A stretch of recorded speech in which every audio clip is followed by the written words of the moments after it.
O Lobisomem do Vale do Silêncio. Inscreva-se no canal e vamos para o relato. Eu nunca fui de acreditar nessas histórias de assombração, mas o que vivi naquela noite mudou minha vida para sempre. Isso aconteceu em abril de 1996, no interior do Paraná, numa vila esquecida chamada Vale do Silêncio. O nome não era à toa. O lugar era cercado por matas fechadas, estradas de terra e um rio de águas escuras, sempre envolto por um silêncio pesado. Eu trabalhava como caminhoneiro, mas naquela época estava desempregado e ajudava meu tio Zé Camargo na fazenda dele.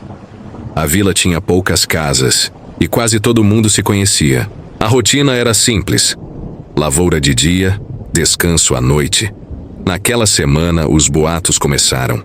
Gado aparecendo morto, com as barrigas abertas e as costelas expostas, como se algo tivesse devorado as entranhas e deixado o resto. Alguns achavam que era onça, mas seu Nestor, o velho mais vivido da vila, disse outra coisa. Isso não é onça, não. Isso aí é coisa do Tinhoso. Rimos na hora, mas aquela fala ficou martelando na minha cabeça. O encontro com a criatura na noite de 18 de abril, fui até a casa do meu primo João jogar baralho. Saí de lá tarde, quase meia-noite, e peguei a estradinha de terra de volta para casa. A lua cheia iluminava bem o caminho, mas o vento gelado fazia as árvores se mexerem de um jeito estranho. A estrada era ladeada por milharais altos, e o único som era o chiado das folhas balançando. Eu caminhava rápido, com um pressentimento ruim. Foi quando senti o cheiro. Era um fedor horrível, uma mistura de cachorro molhado, sangue e carniça podre. Parei no mesmo instante. O silêncio ao meu redor ficou absoluto. Nem sapos, nem grilos, nem vento. Nada. E então, o milharal começou a se mexer. Algo grande estava lá dentro, se movendo devagar, quebrando os talos secos com passos pesados. Meus olhos varreram a escuridão, tentando ver o que era. Então uma sombra gigantesca surgiu entre os milhos. O que saiu de lá não era um homem, nem um lobo. Era uma coisa mista, retorcida, perversa.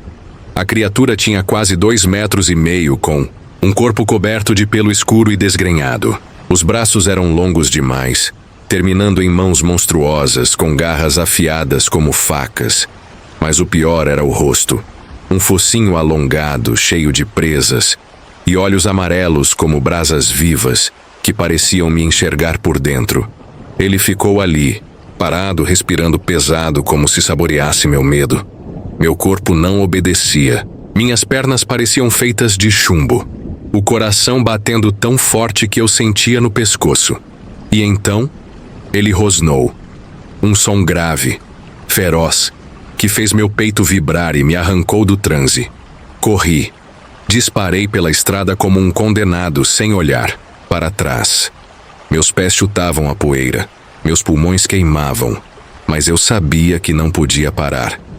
O barulho das patas veio atrás de mim. Ele correu sobre 4 patas. Depois, se ergueu em 2. O som das garras riscando a terra era assustador. Eu sabia que não ia conseguir chegar em casa. Ia morrer ali. Mas então, do nada, um tiro ecoou na noite. E outro. E outro. A criatura soltou um uivo de dor e ódio. Um som tão horrível que parecia cortar a alma. Tropecei e caí de joelhos, olhando para trás. Na entrada da vila, seu Nestor e 2 outros homens estavam armados, atirando sem piedade. O lobisomem recuou, rosnando. Seus olhos brilharam com fúria, mas ele não avançou mais. Virou-se e sumiu no milharal. As consequências, fiquei ali, tremendo e sem ar, enquanto seu Nestor me levantava. Eu avisei, filho. Esse bicho não é coisa desse mundo.